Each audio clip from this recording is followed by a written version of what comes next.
Dating Unsettled.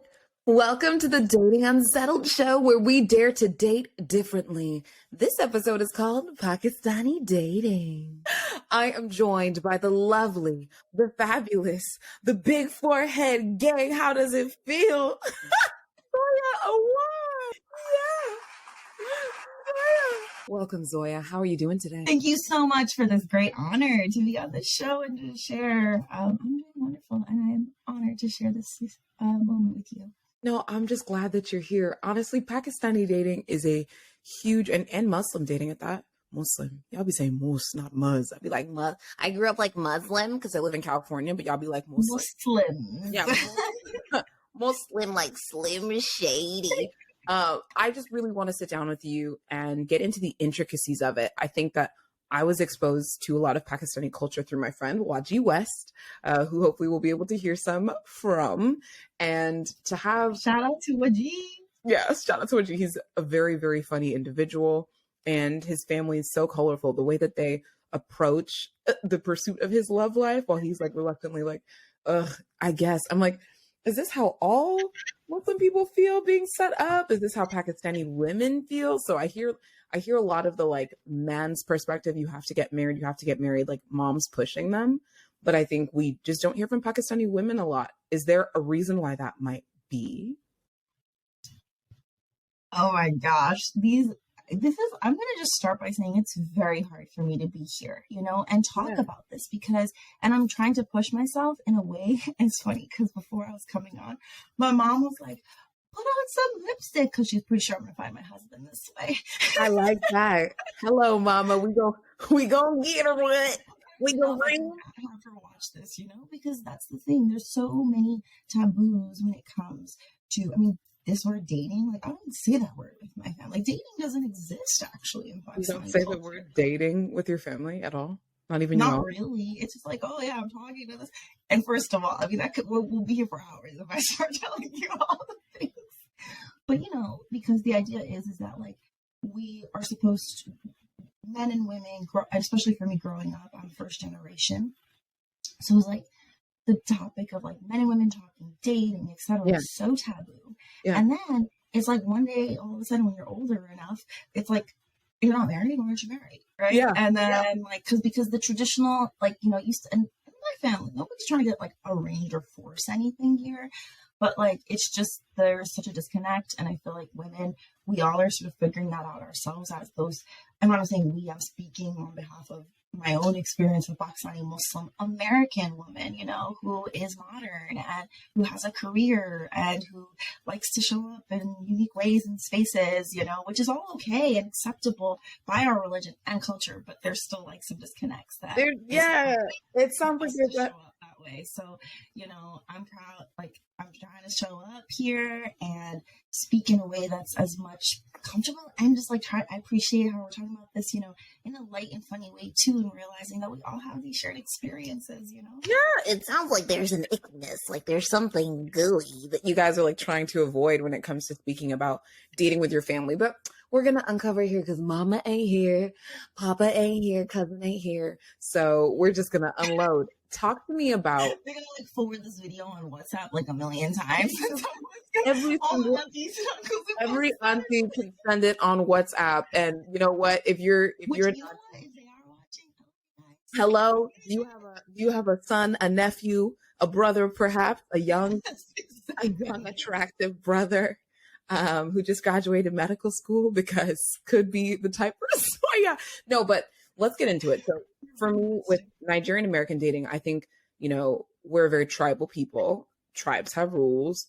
I was not totally cognizant of those rules growing up. And the first time I had a partner, I didn't know I wasn't supposed to speak to my dad or around my dad about dating. I just didn't know that was not just taboo, but like a total no-go topic. I thought it was normal. You watch Lizzie McGuire, you see her tell her parents, I want a bra. You see all these kind of conversations about body and about boyfriends and about proms. And you always see the dad involved, and he comes to the door and he's like, have her home by 6, So I grew up, and I know you grew up with this modern American media. Then you go and try that stuff at home and it's like what? what did I do wrong? So talk to me about what is it like though to be forget family, forget your family. What's it like to be a Pakistani woman dating in 2022? It's very unique. And I have a unique job and role as well, in which I kind of bounce around a lot. And as a Pakistani woman, I have a very unique path myself. I have a career, and like I'm busy all the time, not usually in one place, and which is like, I think, all amazing things about my experience and has helped me to lean in and grow and find my voice and be able to represent in these ways. However, that's very untraditional.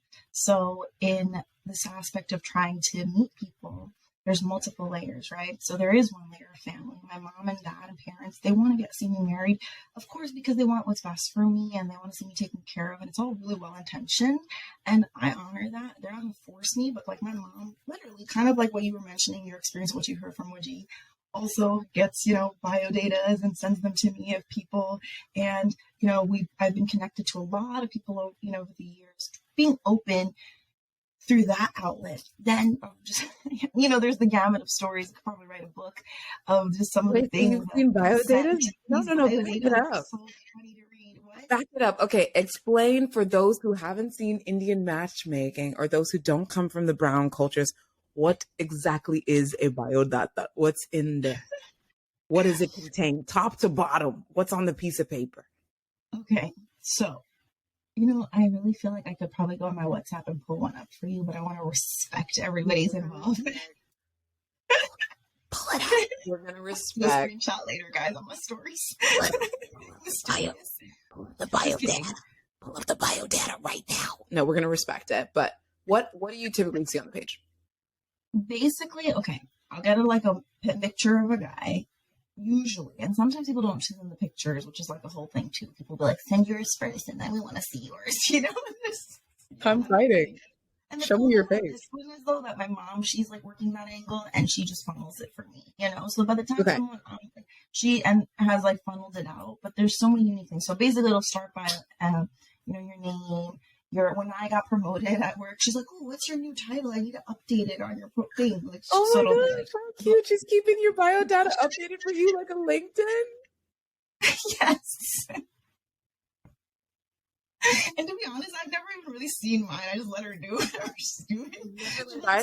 Okay, no, but go down the page. So we got picture, we got name, we got title, age, height. Height is a big one. Like some people, and I don't, but like.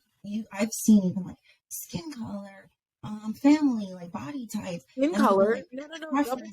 Double tap. Because colorism is real in Nigeria, Thailand, India. Is it real in Pakistan? And when they say skin color, is it like fair? Did they say like fair, brown? Like fair complexion or fair complexion preferred.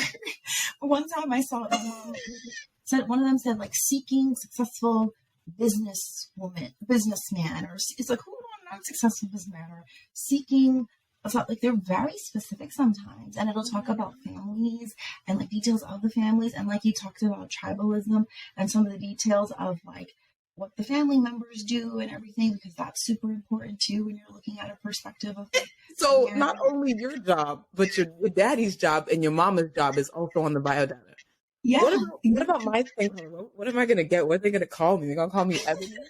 Do I get Ebony, or is it gonna be like too dark or like extremely wretchedly dark?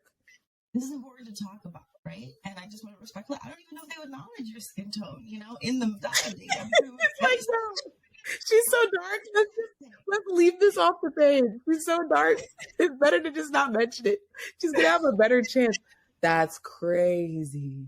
And so, these kind of different realizations of like what's important or how they do it, or even conversation. So there's that piece, and I think it's an interesting, back in the day, like our ancestors, like things were very different, and our families immigrated here, and it's been as first generation as a Pakistani Muslim woman.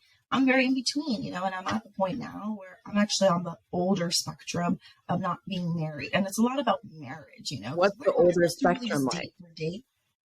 What's the older spectrum? What is that? Is there a cutoff? Is there a specific age at which they expect you to be married or engaged? I mean, I've been like behind the wagon since I was like 25. Okay, Okay, so now at 31 25. years old, and I'm proud of that because I've gained so much wisdom and growth, and I'm not like afraid of that at all. But But at in the 25, community, they're like, lock it I down. would say probably. I think I was, I'm hitting the. It's or like when I turned 30 years old, it was especially for the family and just like even for myself though, right? Because as a woman, we have a biological clock and there's like community and culture and like that all comes with it. So it's like, um, I believe that, and of course I seek those things, but it's like marriage, babies. There's a lot of expectation to do those things on a certain timeline, and I feel like that's unsettling. You hear that, everybody? Nobody's free. Doesn't matter if you're black, white, brown, Puerto Rican, Haitian, or Pakistani. You got a biological clock. Tick, tick. That's frustrating. Can't escape. I was gonna change races. I was gonna be transracial after this interview. I was gonna jump in. I was like, hey man, there's probably not a lot of dark girls to compete with. You know what I'm saying? Draft me up. I was about to be transracial Pakistani, but I don't think it would free me from societal expectations. So what's the point? Okay, so you're dating, you've got these biodatas, your mom is sifting through them for you. Are there any other ways that you date other than reviewing these sort of matchmaking proposals? Yeah, Are okay, you so that was one creating piece. dating So apps? that's already like an avenue that kind of, and my mom is also, these Indian matchmaking things. Like people would be like, oh, have you seen this show? I'm like, bro, it's my life. Like, I don't need to watch this show. This is my life, I know it's funny and amusing to you guys, but guess what? This is really happening. This is real as it gets. This ain't SeaWorld. Okay, and so are you on dating apps? Okay, that's one avenue. But then also, and I think it's interesting for me in terms of exploring just what I want in terms of partnership. I'll be really honest. I was very close about a year ago to getting married, and my life kind of took a whole turn. And that was interesting because it kind of putting into perspective how like you can put all your things in the cards and life can happen still in a way that you're like, whoa. And I had to literally, I broke down my whole, thing of, what it means to be married and my, that person and all these things kind of got shattered. But I'm actually really grateful for it now because I've grown so much since then, right? And Dating Unsettled. Oh, yeah, I feel that unsettling feeling. Yeah, we just had to give you one of those because that's exactly what the show is about. Keep going. So your life is unsettled. You're dating on matchmaking? Are you dating on dating apps? Yes or no? Right now? Or just Not as a really. Or have I? Oh my God, I've done all the dating apps. have you? Yeah, as a Pakistani woman and you and your friends who are dating, are you guys getting on the apps? Yes. I've been on all that. But over the years, and again, with a place of saying, it's so weird because that was also very taboo. And then we would see family friends on the apps, and then it creates this ooh, he's on the apps too, or she's on the apps. It's we're all on the apps, what else do you do? But I will be honest, I flip flopped in between them. And there's certain ones that are there's a Muslim one, there's Moose Match, there's Minder. It's called Moose Match?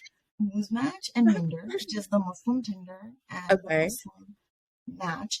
Then there's Bill Mill, which is for South Asians to meet. So you can narrow it down to Pakistani, Sunni. Stop Muslim. it right now. Y'all have a diasporic dating app. It's called what? Bill Mill. Bill Mill. Bill Mill means hearts meet. And oh my gosh, I'm feeling it's just It's so basically romantic though. Y'all were just we don't mess with the other diasporas. Let's just get into our own little. Right? So you can figure out what you want as you're narrowing down, right? So some people will. Are there white people? Are there white people on Bill Mill? Oh no. Okay, I was gonna. So maybe I've seen a white boy once and been oh cool, white boy. There are white people on Black. Really? Just post it up with their dollars, just hey, I'm trying to meet a nice ebony woman. I'm Jesus Christ. Okay, so Bill Mill, Moose Match, you all have these places that are designated for you to find each other. The last thing is, are you running up on each other in person? So are you going to different parties, or is it normal for you to be approached by a Muslim or a Pakistani guy in public?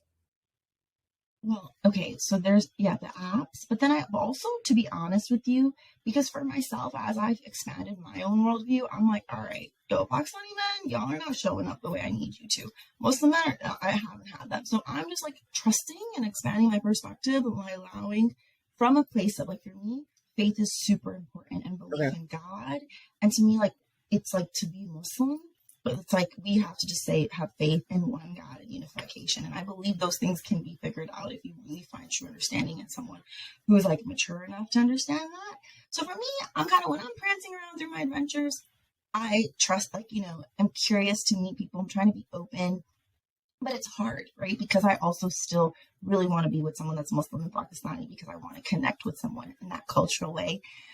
There's also but I've seen how people have, some of my friends or people who have married outside of the culture have actually been able to find a really beautiful balance between the two, so it happens. It's just, it's not happening. It's starting to happen more, I guess you could say. Then there's also like, sometimes you'll see these like single Muslim professional events. Over the years, they would have like these Eid formals and these like events that were literally meant for just like people to meet. It's Oh, we understood like that. I that. know many people who have met that way. But I've gone to them all over the years, and here I am. So I love it. Okay, what are the taboos that we should know about? What are the minefields when navigating dating in your culture? And it's like, girls don't do that. Ooh, boys shouldn't run up until like what are the things to look out for? I mean, so over the years, and I feel it's interesting because it's evolved. But of course, like I mentioned, like initially it was like even talking to a guy was not okay, right? So that's weird because eventually it's like you gotta get over that. And maybe that was just my personal experience. I did grow up in a pretty like conservative Pakistani household, and we still carry on that culture and religion. I was like very scared of my dad and things like that. So, and I feel like that still continues to like kind of manifest itself into as you grow older because we're afraid of the community and like what people are gonna say and judgments and things. So like most of us kind of live undercover, like I will never, if I'm talking to someone, until I'm married to someone, you are never going to see a guy on my Instagram. Okay, but like, so when you say here we go with the dating and talking stage, would it be okay for you to go out with a guy to grab drinks? Is that taboo? Like that level of just even publicly being on a date? That's weird, right? Because it's like evolved a lot, right? So if I go somewhere to meet a guy for like a coffee, I'll still sometimes be like, "Ooh, is everyone from the family friend gonna see me here?" And that wouldn't be okay. So it's like it's not okay to just like No, it is. It's just like it's these things that you navigate around, right? And we've all done it. Like everybody in the people have met people. Like we're all doing it. We need to, right? Come on. Like how else are we gonna meet people? How else are we gonna get married? that's what I'm trying to understand. Like how, y'all talk about you some undercover inspector But gadget. some people like to pretend that we don't. But I do feel like now, like me sharing this with you and talking to you about it is like I'm also just accepting it, and people are. And even like with my mom, I have to be more honest with her as well, because it's like, how else do you expect me to be? That's why I told her I was doing this, right? And I kind of I was love like, that. No, your mom is already an unsettler and we stand. But so here's the part that I'm like trying to navigate, right? There's the 0 to married. You're supposed to just show up married. You've never spoken to another man in your life. You've never been out on but just so much as sitting down for like dinner or a coffee. That's something that ideally you're saying you wouldn't even want family or friends to know. You're like out with somebody for like a date. I think it used to be that way, and I Okay. feel like that's an extreme thing, but it did, right? Like growing up sort of felt that way. And then, as we were like undercover dating or talking to people and stuff, it always felt like a really big secret. And it has been, of course, and I mean, like family and like they're not stupid, right? Like, of course, know that we're doing that, but I guess just because, again, thinking through like respect and things, you Yeah. don't want, basically the idea is that people, like, let's say I am meeting someone for a coffee, Okay. and just someone sees me, there's nothing wrong with it, but it can be like, oh, what is there? Like, ooh. Then someone's gonna like call someone on TV, like, I saw Zoya with so and so. Ooh, are they like talking? What's going on? And then like because No, what's the problem? It's just that you're associated with that person where it might like fall apart. Is that like the fear? Or is the fear like you're going to be labeled a slut? Like what is the fear there? I honestly would just say it's just, again, the fear of people talking and what people are going to say. So in our communities, we have a lot of that, right? And that makes it even hard, I would say, to show up authentically with men, right? So like in like the Muslim guys I talk to, Pakistani guys, it's like there's always this like gauge of like, what's your Pakistani meter? Like, what's your religious meter? What's your, you know, like, error. What's your Pakistani meter? Are you on the 70%? Like, are you gonna run home and tell mom? But no, there's like, and actually on Tinder, there's like a sliding scale. It's like, I forget what it says. It's like how religious you are, you know? Like, oh my goodness, your Pakistani meter. Like, that's unsettling.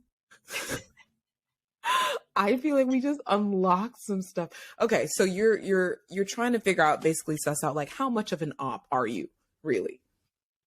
How much of an operative? Is he gonna run back and tell everybody, you know, all your business? Is he like super? When you say Pakistani meter, okay. Actually, I'm gonna tell you a real story, and this is a good one. Okay. All right, here we go. 60-second story. A couple years ago, Thanksgiving, my grandmother, I love her to death, but she, bless her heart and soul, she really wants me to get married because, again, community and culture, it's like really important. So she and her friends in the auntie community, like one of her friends' friend had a son who's in med school, right? I'm acting out the story for those of you who aren't watching. All that stuff. And if he watches this or this gets to, it'll be so funny one day. But, and they decided it's a good idea to like invite him and his family to Thanksgiving dinner when my family's going to be there too, and then like introduce us. Okay, cool. My parents and me get mad because my grandma decides this is a surprise plan and it's Thanksgiving, and we're all kind of like, why does his family not have anything else to do on Thanksgiving and why are they having to come here? But fine. And it created like a whole ruckus, but we had to do it now because she already invited him. They come. He comes with his family, and we all are like sitting in the living room. And at the time, I was going to be traveling with one of my best friends like the next week to Colombia. I'm also a traveler, Zoya the explorer. I love traveling and exploring the world. So my grand, and like, it's like this, picture this, all of us sitting in a circle, him like on one corner, me on one corner with all of our families around. It's like, oh, this is great. And I've done that a lot. And I'm sure other Pakistani Muslim women out there that have like had some kind of experience like this, we're actually probably not even all Pakistanis.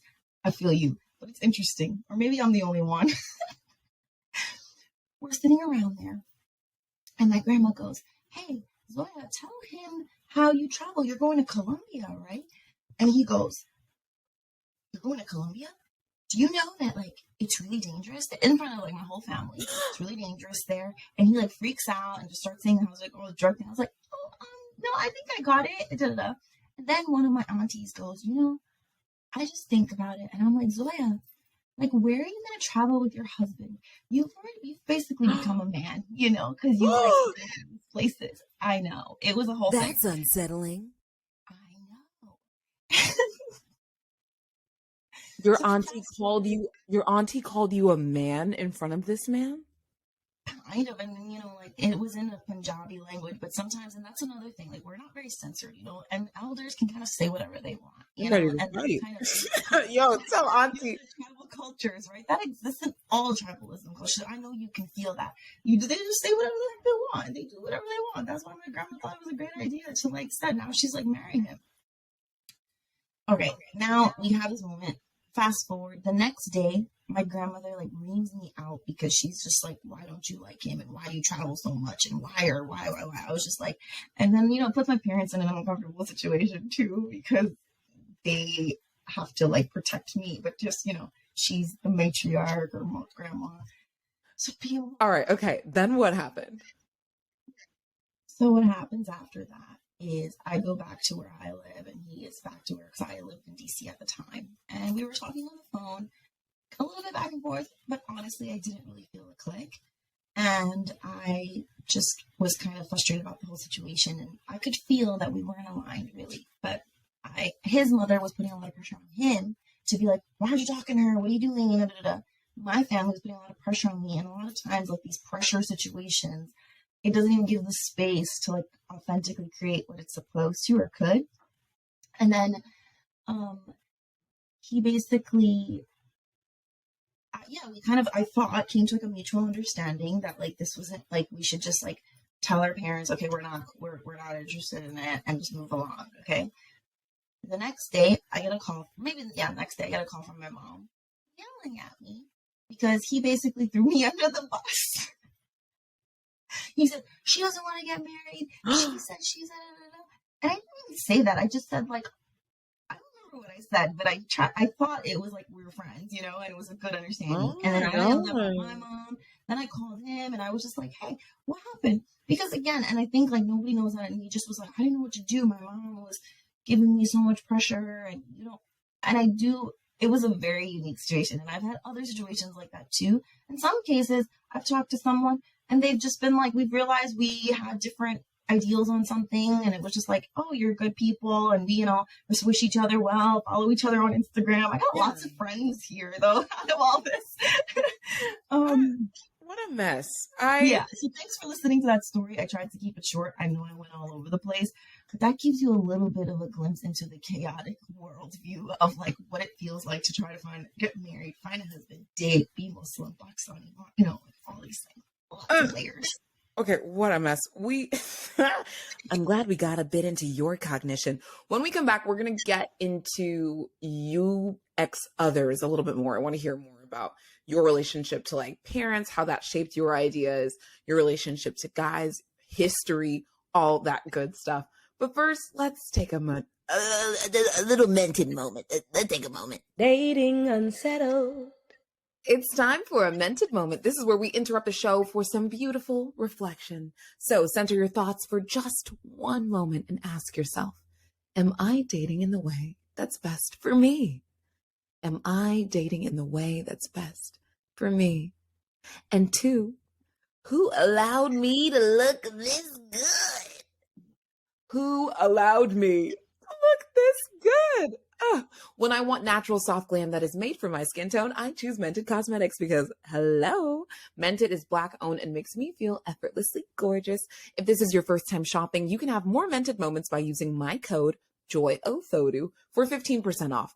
Treat yourself to beautiful Black owned skincare products that feel good and look even better at mentedcosmetics.com with the code Ofodu. Dating Unsettled. All right, we're going to wrap up this interview with Zoya with a couple rapid fire questiones. So we talked a lot about some awkward, unsettling dating situations that, you had, especially taboos.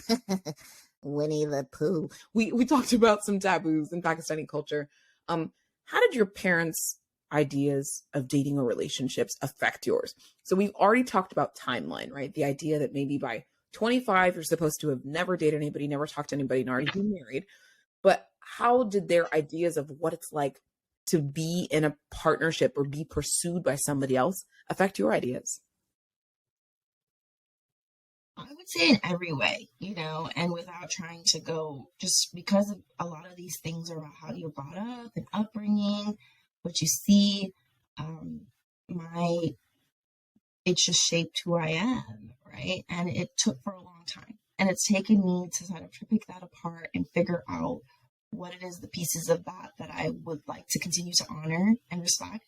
And then what pieces of that I have to kind of bend and push around. And they know that too, because we were all growing. So in many ways, and it's not only parents, but again, culture, family. And as I mentioned, that story with my grandma, which, clearly there's so many layers, aunties, communities, and different, all of those things kind of shape how partnership, but also how I end up seeing myself in the world, and how I'm trying to embrace myself and story in these difficult, unsettling conversations. So it's just, in many ways. Give me some nitty gritty. Like, give me the ground. I feel cognizant of the fact that I just rambled for so long.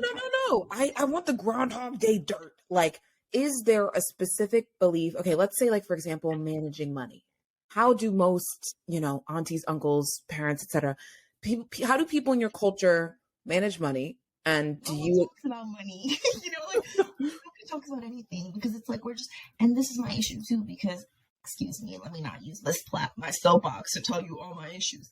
But respectfully, I think that yeah, a lot of times like we're very close and there's a lot of love and community, but there's we're not enough talking like this authentically with each other, because I don't know if I could talk this authentic. Let's say you were a Pakistani Muslim woman, and I know that this is going to be something that I'm pushing myself in that way, but it's not very often that, but I trust that there's so many other people that are feeling the same experience in some way or other. Just aren't comfortable talking about it because it's not how we're brought up, really. You're having these like difficult conversations. We don't, and even asking ourselves those questions. Like, you're asking me these questions, and then I'm being like, wait a minute. Because it's just like, you're just like going with it. Well, I love the honesty. Like, we don't need to have all the answers here. And I think if we're making you feel unsettled, I think that's good. Like, just I'm so unsettled right now, but also not, right? Because I'm also kind of like empowered by that feeling of knowing we should have to weigh this stuff. Okay, what unsettles you the most about dating? An aspect about dating. What unsettles me personally? I think it's that people build up an expectation of like performing for the other person and maybe don't spend as much time thinking about what it is that they want. And then also not interrogating what they want deeply enough. It's plain and simple. You might talk to someone, you're like, oh, what do you want? It's like, oh, I want a guy who's 6'4". Okay, why? And it's like, wait, can't really give you a reason, right? Or it's just the twofold idea of like, I should be paying attention to what I want, but what I want must be interrogated in order for it to be healthy. That's just like my personal perspective. And then another is that people are so worried about the other person liking them that they're not even sure if they like that person. And we've all been caught in this trap. So like, what unsettled me about dating is when I thought that I really liked someone at times, or especially like early on in dating, I was just so worried about performing for, not performing, because I was still me, but I was just worried about, as a perfectionist, a healed perfectionist, I was so worried about really healed. I don't know. No. We can have a whole nother episode for that one. Right, mommy, I want to go home. No, I was worried about him perceiving me as somebody that he would want to go on the next date with, and that kept me from checking in with myself and my body. Like, wait a minute, why are you always like sweating bullets around this person? Maybe it's because you don't feel totally secure. Maybe it's because you're not totally rested. So I think the back and forth performance of dating can be really unsettling for me. Yeah, thank you for sharing that, because it just got me thinking again about just this, like, not being able to show up authentically, or people who feel like they have to kind of, I'm going to speak generally, but also for myself, it's been, like, don't be too intimidating, or don't be too much this or that. It's like, I am who I am, and I want people to accept me fully for that.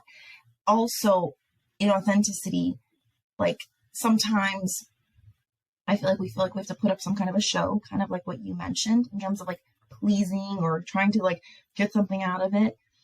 And I feel when, if we're looking for a relationship, I'm trying to think about how it should be like two whole people who are trying to water each other to grow, and together we're growing something else. Like, that's really my ideal. And I feel that so often we cling on to the idea of like the dating and the relationship and the person having to like fill in some pieces of ourselves, and that's what kind of unsettles me, because I oftentimes might get pinned as like don't be so loudmouth or this and that, like just expressive and don't scare them away. Like, that's not them.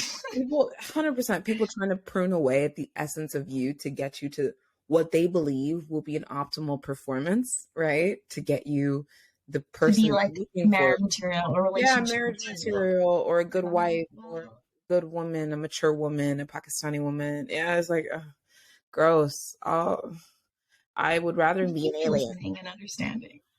Okay, final question for you is, what do you wish that Pakistani guys understood about your experience?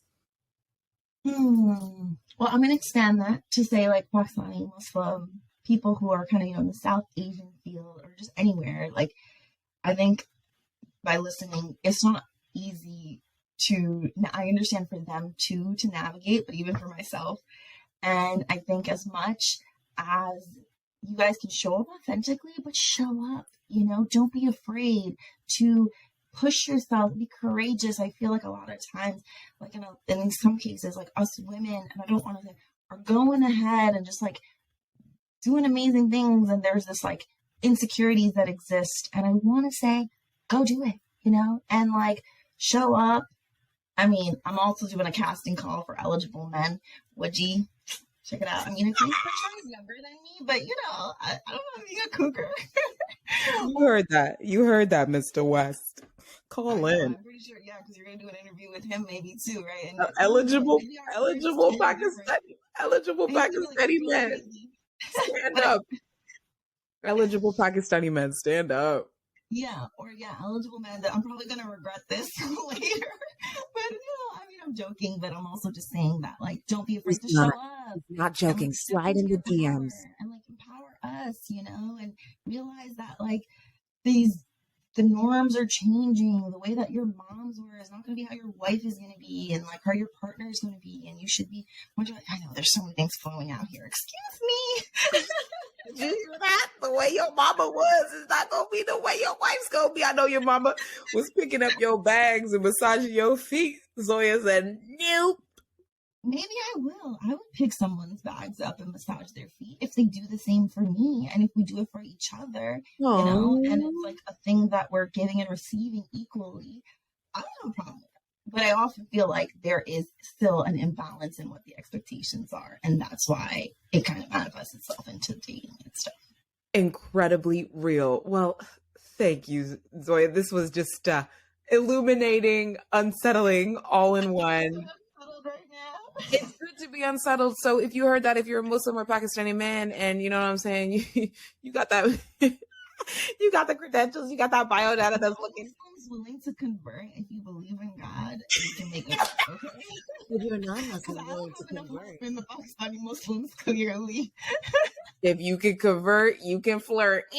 Dating Unsettled. As we wrap up, let's hear a few words from the Hall of Fame. You get to hear directly from the men that I dated. What was their experience? Well, what was for me in getting to know Joy was her intelligence.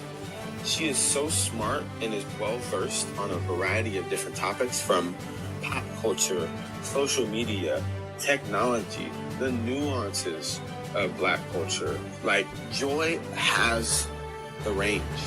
She has this emotional intelligence about her. I felt safe when I was able to share vulnerable things about me. She's beautiful inside and out. Black women are the standard. She is family oriented. We share similar values, faith and spirituality. She was passionate about education. What was not for me, and it's not a knock per se, but she could cook. And as someone who can cook, and I ain't no chef, but it would have been nice, like for me with my future partner, it's going to be great to like cook with them, And so, if Joy has the capacity and wants to learn how to cook, she definitely can if she puts her mind to it. But that was something that was, kind of a bummer. And then we weren't in the same city. So I feel like there were experiences that we just didn't get to enjoy that you get to have with people that you date when you're in the same space with them. And we didn't have that, because we weren't in the same city and COVID was more severe. So overall, it was a great experience, and I'm glad that I can do this because I guess I didn't mess up too much where she can still reach out to me and ask me what was for me and what was not for me in getting to know Joy. Oh, just a class act hole. You're like, is he willing to convert to it? he willing to convert to Islam? No, I just, you know. oh yeah, you got my back. That was honestly really touching. Definitely love and appreciate those affirmations at the top. Like it's like I always say, like the dating experience, you know, you feel like you want to have like a villain, you want things to be like evil after everything ends and it's just a split and now you're blocked forever. And that's like not ideal. We move through life and like you mentioned, Zoya, when we're talking to different guys, like you might run into cousins, aunties, uncles. It's just we're all literally one big community. And so some people do hit like a little bit more like family than like a romantic partner or like friends or community. So that was just super dope. Shout out to the Hall of Famer. The note about me cooking, I get it. You know what I'm saying? It's not for everybody. That was How's the cooking looking now? we cooking now. Actually, I'm cooking every single day, 3 meals a day. I wouldn't say that I'm doing 100% original recipes. I do be at TJ's. Well, okay, clearly you've stepped that one up. Yeah, okay, because it was like survival mode. So yeah, I'm cooking with Caraway. I'm a Caraway affiliate. Shout out to the pots and pans and bakeware. If you're interested in Caraway, you can visit my Instagram or my website. I'm gonna throw y'all a little discount code. But yeah, I totally get that. Like you walk into a dating situation and there are some things that you really want to share with somebody, whether it's faith or religion, like we talked about here, or it's like cooking experiences. And living in different cities can like really be a challenge. So again, thank you to that Hall of Famer. We really appreciate the note. And I think like that also, I just want to add kind of, I was thinking what he talked about and like appreciate, wow, what a cool thing that you did and just honoring him and that ability. Like when he was laughing about that he must have done something right to like be in that. I would also just like the message is also that dating is continuously evolving, right? And I kind of wanted to add to the piece of it's not going to look like what it has looked for other people, right? Because now, like, I mean, there was the COVID time, but nobody's like in one place. People are moving around all the time. We travel, like some, you know, and I especially have a life on the go. You just have to be willing to mold and accept that like things can be different. 100%. Oh, thank you, Zoya. I hope everybody's feeling open to love. Dating Unsettled. Thanks for listening. Dating Unsettled. Thanks for listening, Unsettlers. Follow Dating Unsettled for weekly episodes wherever podcasts are found so you don't miss an episode of your new favorite show. And if you can't get enough of me, subscribe to my newsletter at datingunsettled.com. DM me your dating stories on Instagram at Dating Unsettled. I want to know how it's going for you. Or if you're trying to shoot your shot or convert your religion, you can hit us up too because I might have somebody for you. Zoya, let the people know where they can find you. Oh, yeah, definitely. So find me on Instagram, Zoya the Explorer. I don't know who uses Facebook anymore. Actually, in the diverse communities in my work, I still connect with a lot of people on Facebook. So feel free to reach out. I hope I don't get a lot of creepers, though. So, like, creepers, stay away. Love you, though. And honoring you, too. You hear that? Really bold messages in my Facebook Messenger from, like, people in like random parts of India. I want to marry you. I want you to be my wife. Beautiful. That's unsettling. See you next week. Dating Unsettled.